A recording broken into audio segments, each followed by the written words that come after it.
ដែលខ្ញុំចង់ណែនាំបងប្អូនទាំងអស់គ្នាពីផលិតផលមួយថ្មីនោះគឺប្រអប់ចិត្តបន្លែអញ្ចឹងបងអាចមើលបានថាក្នុងនេះវាមានច្រើនមុខងារខ្លាំងមែនតើឥឡូវយើងមកអានលក្ខណៈមើលទាំងអស់គ្នាថានៅក្នុងនេះមានអីគេខ្លាំងបងប្អូនទាំងអស់គ្នាចានេះ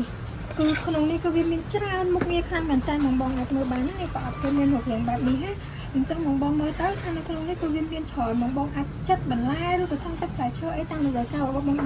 គឺយើងប្រើបានទាំងអស់អញ្ចឹងបងមើលទៅនេះចាគឺមានច្រើនមុខងារខ្លាំងមែនតើអញ្ចឹងបងមើលទៅហើយប្រអប់ពេលនេះគឺមានភាពស្វិតស្អាតខ្លាំងមែនតើបងវាអត់ងាយនឹងបែកអញ្ចឹងណា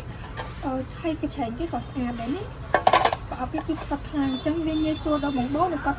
ចំណាយពេលវេលាតិចហើយវាងាយស្រួលខ្លាំងបងមិនបាច់ចាំចំណាយពេលវេលាយូរឬក៏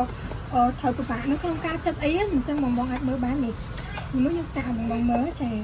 ឃើញទេបងដាក់អញ្ចឹងមកបងគ្រាន់តែដាក់អញ្ចឹងមកហើយបងយកផ្លែឈើបងចិត្តទៅការ៉ុតឬក៏ខ្ទឹមបារាំងអីគឺបានទាំងអស់អញ្ចឹងងាយស្រួលនេះគឺមានច្រើនមុខងារណាអញ្ចឹងបងមើលទៅចាយើងគ្រាន់តែដាក់អញ្ចឹងមកហើយតម្លៃគឺសមរម្យខ្លាំងមែនតើបងអញ្ចឹងបងណាដែលមានតម្រូវការគឺគាត់អាចរកទិញបាននៅក្នុង app NTX Mall ឬក៏បងអាចមករកទិញបានទីតាំងផ្ទាល់ដែលយើងមានពីរសាខានៅផ្សារធំថ្មីនិងផ្សារអូស័យចាអញ្ចឹងបងអាចចង់មករកបានឬក៏បងអាចចង់ទិញតាម app ផ្ទាល់ក៏បានដែរអរគុណបាយបាយ